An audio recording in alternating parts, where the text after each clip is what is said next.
What's up, madlang people? Pwedeng bawas. Yes. Sabi niya, parang itsumo. I believe that is wrong. Trending ngayon ang biglaang pag-guest ni Ding Dong, Dantes at Miss Charo Santos sa It's Showtime. At grabe ang gulat, hindi lang ng madlang people, kundi pati ng buong online world. First time ever ni Ding Dong na mag-guest sa Showtime at ang mas nakakagulat pa, muli silang nagkita ni Karil on live TV na siyang agad pinag-usapan ng netizens dahil sa history ng dalawa. Paglabas pa lang ni Ding Dong at Charo sa stage, nag-ingay na ang studio audience.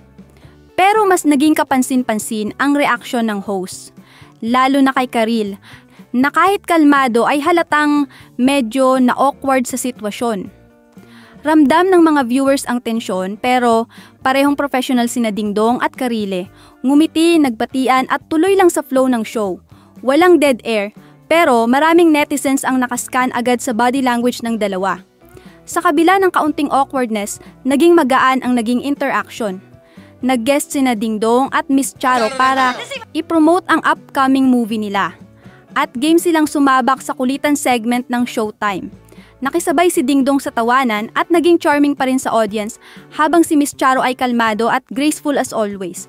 Pero syempre, hindi pinalampas ng mga netizens ang moment. Nag-trending agad sa X, Twitter at Facebook ang mga hashtags tulad ng Ding Dong on Showtime Karile Ding Dong Reunion. Specific, hindi pwedeng sumobra, hindi pwedeng bawas. Yes. Sabi niya, parang itsumo. I believe that is wrong. No! Consider natin Walang yun. bisita dito.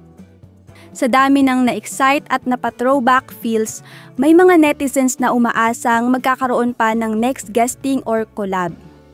Pero sa ngayon, ang sigurado, isa na namang iconic TV moment ang na-deliver ng It's Showtime. At tinitiyak ng fans na hindi nila basta-basta makakalimutan ang unexpected reunion na ito.